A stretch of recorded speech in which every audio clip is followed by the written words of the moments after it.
Boa noite, bem-vindos ao Visão Alternativa, um programa de comentário e debate político e económico, com Joaquim Jorge e Paulo Pereira.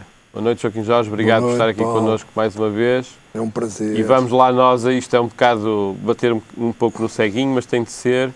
Temos aqui a austeridade, os projetos, os planos, as propostas do Governo de austeridade para 2013 e 2014 e começamos aqui a falar sobre os cortes nas pensões ou o recálculo das pensões. É desta que o Governo vai estabelecer uma fórmula uniforme para as pensões existentes e para as futuras ou ainda são medidas um pouco ad hoc, sem se perceber bem o alcance e como é que isto vai acontecer? Nós aqui também é preciso que se diga às pessoas, nós andamos adiantados, não é? Que nós temos feito previsões e sugestões, não é? Sim, sim. Eu falo por mim, também ouço do Paulo, quer dizer, o problema aqui há uma ideia errada, completamente absurda, estapafúrdia, que o público é altamente privilegiado em relação ao privado. E não é verdade. É numas coisas, mas não é noutras. E, portanto, quem começou essa guerra infame foi o José Sócrates. E, portanto, e há uma coisa que o Paulo dizia, é verdade, o que já está feito, mesmo que esteja mal, nenhum governo altera. E este governo apanhou essa boleia e continua. Portanto, havia aqui algumas coisas que eram diferentes. Mas é preciso que se explique. Quando eu, funcionário público, ou outra pessoa, começava a trabalhar na função pública, tinha uma perspectiva e uma posição em relação ao mundo laboral e à sua vida. O quê? Preferia ter um emprego seguro, ganhava muito menos, eu vou repetir, ganhava muito menos, porque agora muitos funcionários públicos ganham muito porque estão no fim da carreira, que é legítimo, não é? Recorda-se das diuturnidades. Sim. Eu, durante muitos anos, não aumentava o meu ordenado pelo mérito, mas sim pela antiguidade, que isto não é paradoxal, que me roubaram imenso dinheiro, portanto. Reformava-me mais cedo, 4 ou 5 anos, tinha algumas bonificações, mas tinha muitas coisas a perder, como no tempo das vacas gordas, ajudas de custo, carros, sei lá, pronto. Não vamos agora perder mais tempo com isso. O que é que acontece? Agora querem do pé para a mão alterar tudo de supetão. Isto é, não há memória em nenhum país do globo terrestre país desenvolvido, vamos dizer assim. De alterar de 2005 até 2012 a reforma de um funcionário público como eu, coitado, que eu sou aquele que morro na praia. Porque vejo o horizonte do mar, já está tudo no bar. Chega. Claro, aumentou 8 anos em 7. Eu passo a explicar que isto é bastante importante e não é confuso. Aumentou a idade da reforma de 60 para 65, era meio ano em cada ano até 2015. De repente foi alterado em 2011, finais de 2011. E agora aumentou um ano. Isto é, não se pode mudar tudo de repente. Agora, temos que acertar a Caixa Nacional de Aposentação com a Segurança Social, mas tem que haver aquilo que o Paulo pensa que concorda comigo, um período de transição. Sim, tem que ser um e período... deixa-me só dizer agora aqui. Tem que haver um período de transição, mas o recálculo deve ser feito mas agora há outro problema. De forma definitiva. É preciso que se explique que na função pública também não pode haver filhos e enteados. Exatamente. Isto é, gente que até 2005, eu não queria falar em 1998, porque há gente que se reformou com calos. Eu sei o que estou a dizer, Pessoas que se formavam naturalmente, não é? Portanto, é preciso que não é como diz, eu acho que vai ser inconstitucional, como diz o Sindicato da Função Pública, mas também há aquela senhora da Associação dos Aposentados que diz que o final do jogo foi alterado. Calma, o jogo foi alterado? Não. O jogo foi alterado, mas houve benefícios. Alguns jogaram em tapete relevado. Exato. Eu já vou jogar outra vez em terra batida. Mas o que é que tem que se fazer? O que já está a dizer é que não se fala, só querem alterar as novas pensões, as novas reformas e não querem alterar o cálculo anterior. Paulo, você é um bocadinho mais novo do que eu e eu não posso arcar com o ónus da responsabilidade de levar às costas todos os erros de trás. Temos que ter a hombridade moral e a sensatez e a justiça e a ética ir para trás. É para trás de 2005. Portanto, o Governo, ao fazer o corte de 10%, errado. O Paulo agora pode falar. Realmente, em sua folha Excel... Sim, eu sinceramente acho que esta polémica é completamente despropositada, porque o Governo podia... Este Governo e o anterior, mas estamos neste que temos que criticar, ou aplaudir. Este Governo tem pouco aplauso. que era simplesmente explicar aos portugueses que, dada os erros de política económica que vêm desde 1990 e que depois foram sendo repetidos e alguns ampliados nos últimos anos, ou na última década, nós temos um problema de crescimento económico. E, por isso, o cálculo das reformas que era feito anteriormente não é viável com estes erros que foram cometidos. Mas os erros foram cometidos pela geração que já está reformada ou que está mesmo à bica de ser reformada, e não pelos mais novos. E o que está a acontecer, e o Governo podia explicar isto, é dizer, olha, nos últimos 20 anos a nossa taxa de crescimento económico, em vez de ser de 2,5% ou 3% ao ano, foi de 1% em média ao ano. E por isso as pensões estão mal calculadas, mas vamos recalcular para toda a gente. Não é só isso. E, portanto, quer os novos, quer os que já foram reformados, têm que arcar com o peso do fracasso destas políticas económicas. Isso, Paulo, E tem que haver, claro, não pode ser uma coisa abrupta, tem que haver alguma transição. Transição. Mas tem que ser, mas as coisas têm que ser explicadas de uma maneira lógica. E o lógico é toda a gente tem que contribuir para a situação e não só os mais novos. Tem que ser os mais novos e os mais velhos. Isto é fácil de fazer, não sei se é numa folha de cálculo, ver os descontos feitos. É, exato, é facílimo. E depois, a partir daí, há outra coisa os descontos? Não, mas é que o Governo quer fazer uma coisa, isso é pôr a cabeça na areia como a avestruz, é cortar em todos 10%. Não pode ser. Quem tem menos, os mínimos, não pode cortar. Mas não é só isso, porque há dois tipos de pensões. Há aquelas que são calculadas da forma correta, que é tendo em conta toda a vida contributiva,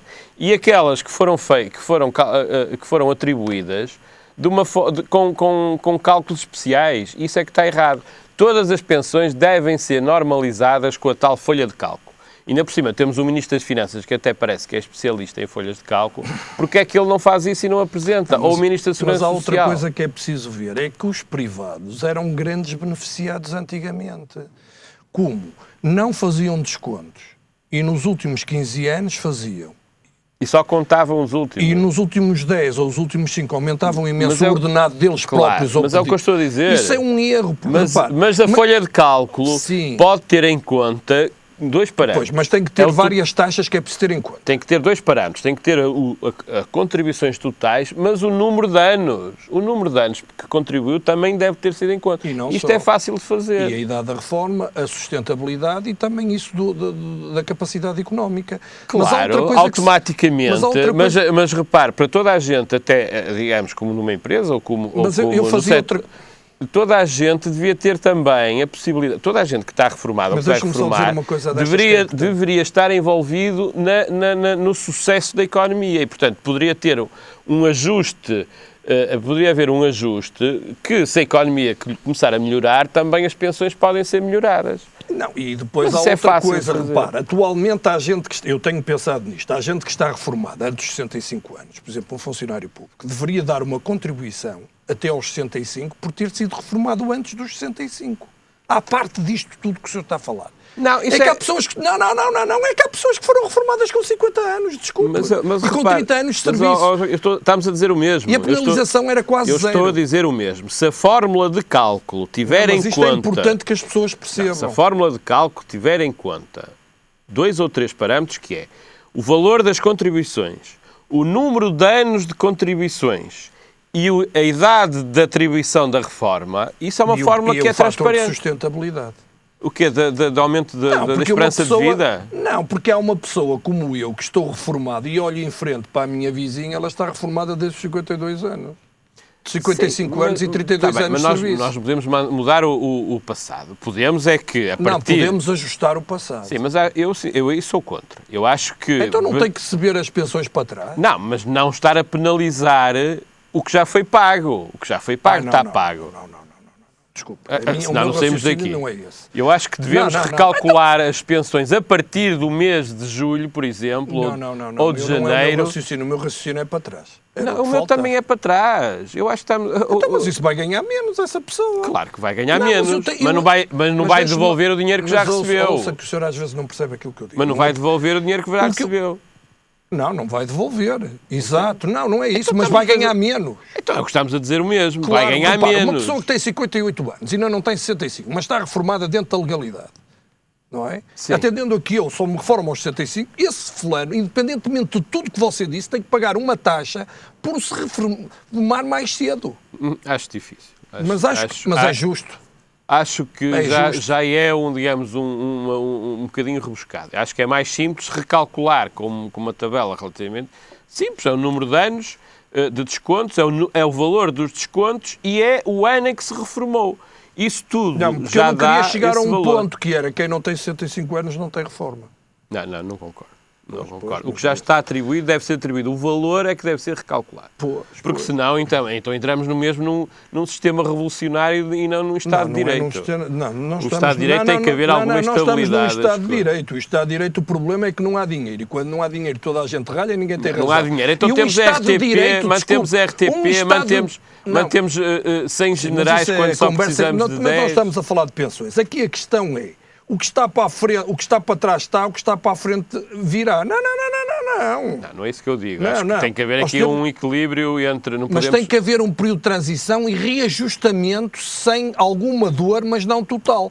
Porque é lamentável pessoas estarem na maior reformadas por dias, por leis e por não sei o quê, e os outros todos são penalizados na pensão, no cálculo da pensão, no fator de estabilidade, na economia, e os outros nada. Sim, claro, mas... Isso até na própria função pública. E depois há a Segurança Social. Sim, mas a Segurança Social, os casos são muito inferiores aos da Caixa Geral de Apresentações. Mas existem. Sim, existem. Mas é o que eu digo, eu acho que era muito fácil o Governo explicar isto com números e em fórmulas simples, mas não é capaz. Este Governo não é capaz de explicar nada. Mudando de assunto, digamos no mesmo contexto, temos também os cortes os despedimentos ou rescisões de mútuo acordo ou não mútuo acordo na função pública. Também continua uma grande confusão, ninguém se entende muito bem. As pessoas acham que o funcionário público é um altamente privilegiado e não percebem. Eu tenho amigos que nem sabiam que um funcionário público fazia descontos, repare, e não tinham a noção que pagava para a DSE à parte.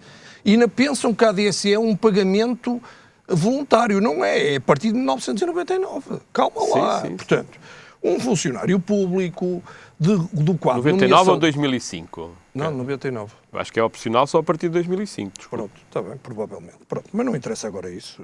Sim. Agora, a questão é que há aqui uma questão fundamental. Não, porque quando começou a descontar para a Segurança Social, depois pode optar ou pela Segurança Social ou pela DSE. Funcionário público admitido depois de 99. Se calhar a partir de 2005 é que já nem tem direito a descontar para a DSE. Não, a partir de 2005 é opcional descontar ou não. Pronto. Mas tem que descontar, se quiser a DSE. A questão é que um funcionário público, no fundo, aquilo que eu já escrevi, vai ser enterrado vivo. Eu passo a explicar. As pessoas... Isto é uma força, é uma figura de estilo que é um enterrado vivo.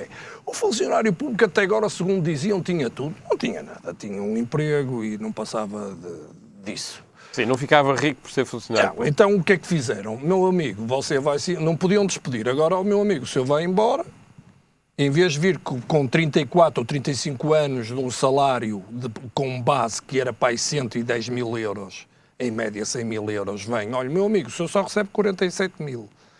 E depois não tem direito a subsídio de desemprego como todos os cidadãos. Mas eu acho que isso é completamente ilegal, inconstitucional e depois, ainda tem outra coisa. Antiético. Deixa-me só dizer, vais para ali para uma câmara de gás entre comas, que é para a mobilidade especial, depois vais-te embora. Acho que eu digo isso. Que é para as pessoas uma câmara de tortura, mais uma câmara de tortura. Repara, portanto, uma pessoa, e depois nunca mais podes trabalhar no público. Isto é de morrer a rir. Qualquer funcionário que saia de uma empresa pode trabalhar noutra. Não, pode trabalhar na mesma. Neste caso, pode. Claro que pode. Então a empresa não pode despedir uma pessoa e passado 6 meses ou um ano acaba por dizer, olha, afinal preciso dela e não a contrata novamente. Pois, portanto, quer dizer... Isso é normal, isso acontece muitas vezes. Coarta-se todas as possibilidades. Portanto, é enterrado vivo. O normal é enterrar uma pessoa morta, enterrá-la viva, quer dizer... Isto é o fim, e o Governo joga com isto dos privados contra os públicos. Sim, um privado pode receber dinheiro, tem subsídio de desemprego. Eu sei muito bem que as empresas tratam mal um privado, mas isto é uma lay-off do Estado. Isto é que é um despedimento coletivo da grande empresa que é o Estado. Não, mas repare, mas porquê é que isto é necessário? E voltamos àquilo que eu tenho dito há um ano atrás ou há mais de um ano. Isto só é necessário porque, contrariamente a toda, digamos, a propaganda que se faz tentar passar, este Governo não congelou as admissões de funcionários públicos. Agora já congelou. Congelou só há 2 ou 3 meses, ou há 1 mês, ou 2. Porque já entraram, é engraçado que o Governo deixou de publicar as admissões de funcionários públicos, agora é muito mais complicado conseguir perceber se quantos são contratados de novo, ou quantos foram, porque nós sabemos que todos os anos saem, quer por reformas, quer por pessoas que saem da função pública e vão para o privado, ou vão para fora do país, ou deixam de trabalhar, ou tornam-se empresários, saem dezenas de milhares de funcionários. 50 mil em 2 anos. E, portanto, se tivessem sido congeladas as admissões, como já tinham sido em algumas alturas do tempo do Sócrates, por este Governo, não havia necessidade de despedimentos na função pública. Havia uma saída natural.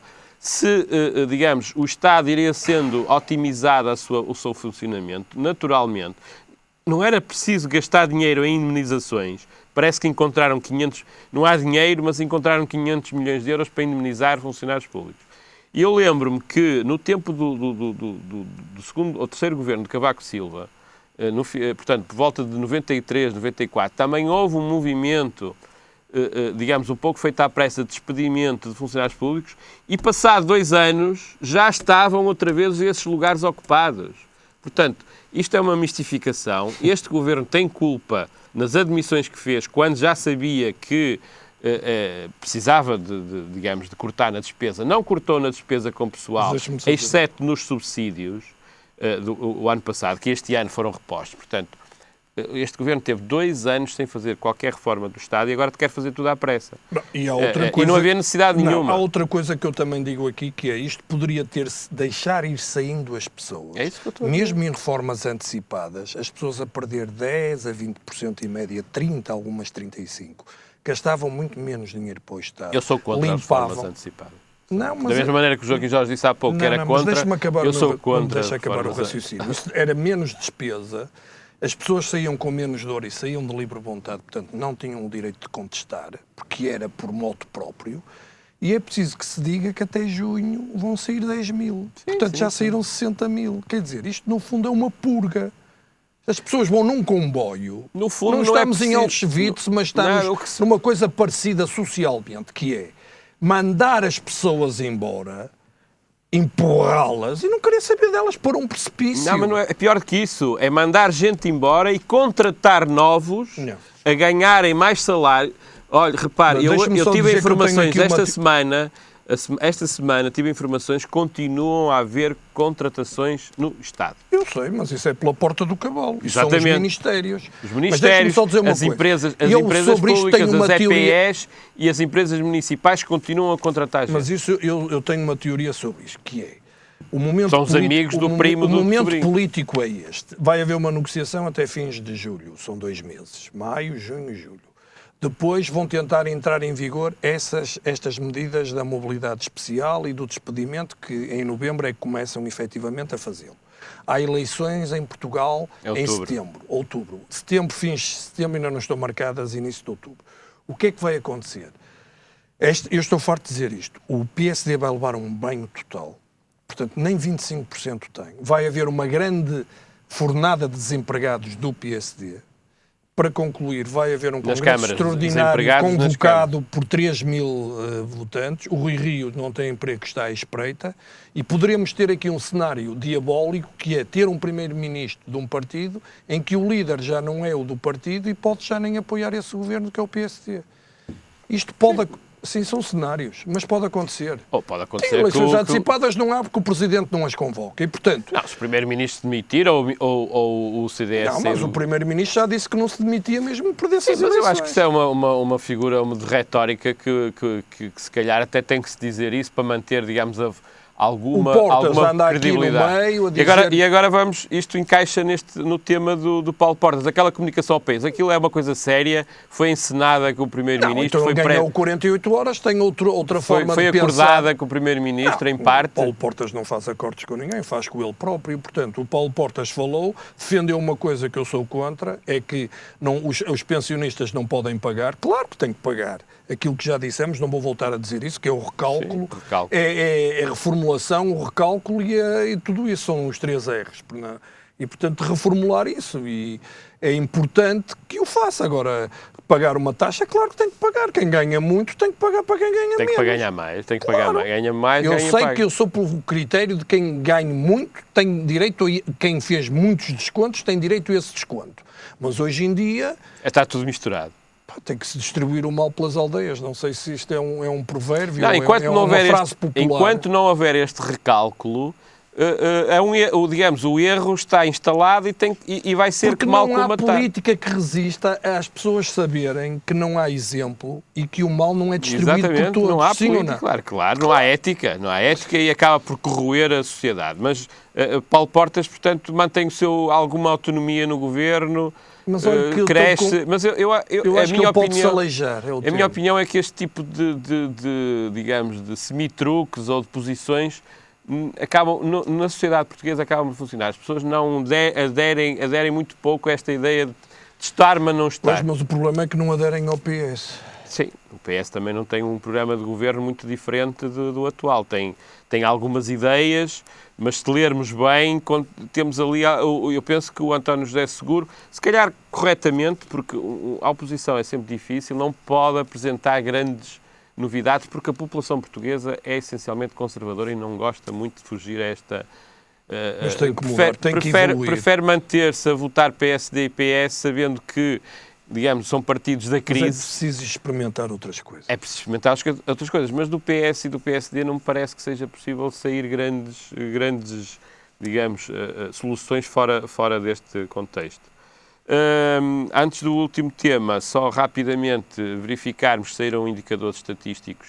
Desemprego continua a subir, já estamos em 17,7, portanto, claramente de fracasso da política, de austeridade excessiva. E depois na Grécia, mas na Grécia é muito pior. Na Grécia temos 28% de desemprego, começa a falar-se muito mais, e já não é tão assunto tabu, a saída do euro. Tivemos também indicadores, já muito mais gente, era uma minoria muito minoritária, agora já há mais. Mas tivemos indicadores a semana passada, no final da semana passada e esta semana, de que a economia está mesmo, se calhar entrar mesmo numa espiral recessiva, porque temos o consumo a baixar 6%, apesar das pessoas já receberem, os funcionários públicos a receberem o subsídio de férias ou de Natal em duodécimos, o consumo mesmo assim baixou 6%. Mas isso foi para cobrir a taxa do aumento do IRS e a sobretaxa, Paulo. Calma, Paulo. Mas caiu 6%. Calma, estou a dizer, Paulo. Mesmo com o aumento... É preciso que se diga isto em público. Não, mas a despesa aumentou, portanto, e a despesa aumentou, o que não deveria dar um consumo tão alto. E os impostos só subiu 1%. E depois temos a produção industrial, este indicador é muito importante, caiu 8%. Portanto, amanhã saem dados do comércio internacional, portanto, das nossas exportações. Vamos ver se não estamos mesmo a entrar numa espiral recessiva. E portanto, estamos nisto, temos o Governo a insistir no caminho. Houve este balão de oxigénio da chegada aos mercados, ou da emissão dos mercados. O que é que acha desta emissão dos mercados? Não acho nada. Tem algum impacto económico? Tem, porque, claro, tem depois de esganar as pessoas em Portugal, não é? Isso é fácil. Mas vai resolver alguma coisa? Nós vivemos num curral. É ali de força, não é? Por amor de Deus. Mas vai dar mas vai dar confiança à economia ou vai ter algum impacto? É um bom indicador, mas não passa disso, não é? E o resto? O que é que adianta? O que é que adianta curar uma pessoa da forma que ela está toda estatelada? Não, quer dizer... Não vai ter grande impacto. Tem, claro que tem. É um sinal. Mas o que é que achou da taxa de juros ser 5,7 quando estamos a pagar à Troika 3,5? Fiquei todo contente, mas atendendo à forma como foi conseguida, não é a melhor forma nem a melhor maneira, é a minha opinião. E a taxa de juros não é nada simpática. Mas se me deixasse falar uma coisa assim, toda a gente fala mal, mas há um português que se chama José Mourinho, que não tem nada a ver com isto, que tem a ver com economia, porque investe em Portugal, é português, gosta de Portugal, que é preciso que se diga isto em público, que é um treinador que treina a equipa que quer e diz o que quer no sítio que quer. Isto é um tipo que cai de pé, que é o caso do Real Madrid, afronta tudo e mais alguém e não lhe faltam convites. Isto é, para o Manchester United, para o Chelsea, para o Paris Saint-Germain. Será que dava um bom político, José Mourinho? Dava, claro que sim. Sabe porquê? Eu tenho que ter um farol, eu tenho muito poucos. Tinha o Nelson Mandela, mas a última vez que o vi em público, utilizaram-no e ele já não controla o seu estado de ser e de parecer, que é dramático. O José Mourinho é uma coisa impressionante. É uma coisa, uma personalidade, que gostes ou não. Era bom que alguns políticos fossem beber dessa maneira de ser. Mas é mais fácil ser treinador de um clube de futebol do que de um país. Não, mas não é fácil ser treinador de um clube de futebol em Itália e impor-se. Não é fácil. Em Inglaterra, acha que os ingleses gostam de nós? Não estou a dizer que em Espanha odeiam-no. É mais fácil no sentido de que o número de parâmetros é menor. Um político e um ministro está sempre muito... Por um lado tem questões mentais que não consegue ultrapassar, portanto está formatado, e por outro lado tem formatações mesmo institucionais. Mas o Mourinho teve vários escolhos, que foi estolhos ou esbulhos, que é ter várias dificuldades de se impor, teve que correr com muita gente. Coisa, já ninguém se lembra do Miguel Relvas, aparentemente, parece que saiu do governo, que é um bocado as pessoas adoram ter um bode expiatório, agora Exatamente. Provavelmente vão ter, aliás, o governo, quando viu que ia para a rua, que tinha problemas, o melhor era recolher, não é? Trabalhar nos gabinetes, não é? Você vê empresários constantemente a ir para a rua. Para as feiras, praticamente. Claro que não, não é? E é isto. Boa noite. Até à próxima semana.